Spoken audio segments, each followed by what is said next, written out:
Hello, welcome to Math Companion. Welcome. So we have a very interesting question here that we need to look at. Now, the best way to work out this, we are going to look at this. What we have inside the square root is log to base 2x, and also here we have log to base 2x. To make it look simpler, we are going to put m to be equals to the logarithm to base 2x. All right, so we are going to make a substitution in the above equation, and by doing substitution, therefore it's going to be the square root of 5 minus, instead of the log to base 2x, we are going to say m is equals to 3 minus m. Now, but let's try to do the analysis. Usually what is supposed to be inside the square root should be a positive number. Therefore, we need to, for our solution to make sense, we need to look at this. We say 5 minus m should be greater than or equal to 0. And therefore, actually moving m to this side, it's actually going to be m should be less than or equal to 5. Okay, very important. So our solution, for our solution to make sense, m should be less than or equal to 5.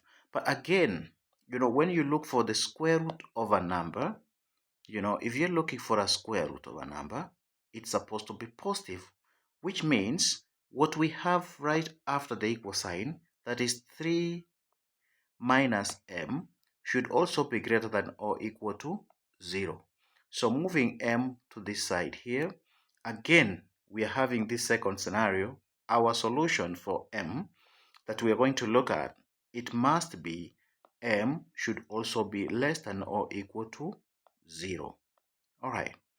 Now let's go ahead and solve the equation. Now we have the square root of 5 minus m is equals to 3 minus m. Now squaring both sides, all right, if you square here, the square root and the square cancels out, and then you're going to have 5 minus m is simply equals to 3 minus m squared.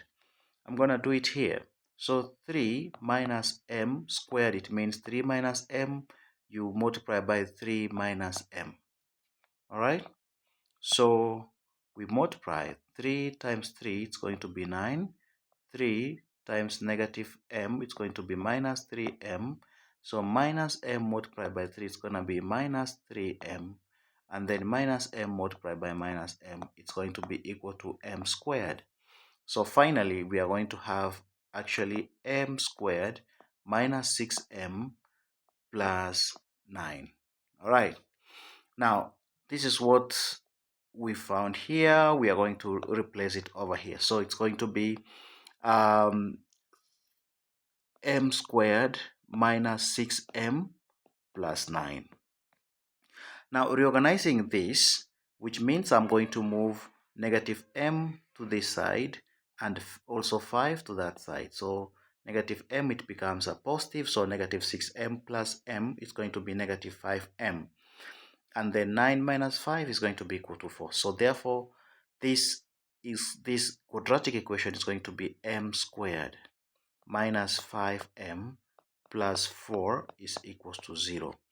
Now we are going to solve this by factorization, whereby I'm going to have minus 5, and then if you split this, we need two numbers. When you add, you get negative 5, but when you multiply, you get positive 4. All right, the two numbers are negative 1 and negative 4. M squared can be split into m you multiply by m, and therefore the factors are m minus 1 and m minus 4, which is equals to 0. Now the first solution for m is going to be m is equals to 1, and the second solution for m is equals to 4. Now our solution we need to justify the following. M must be less than 3. All right. So in this case, therefore, m should be less than 5 and also less than 3. And if we do the analysis clearly, 4 cannot be, m is equals to 4 cannot be the correct solution. And now our next step, therefore, here we are going to consider m is equals to 1. All right. Now, by considering m is equals to 1, therefore, we are going to make a substitution back. We say the logarithm to base 2x is equals to 1. Now, trying to get rid of the logarithm, x will be equals to 2 to raise to power 1, and therefore x is equals to 2. So that is the final answer. All right. Thank you so much for watching. Please subscribe to get notified every time we post very interesting questions. Bye bye and have a great time.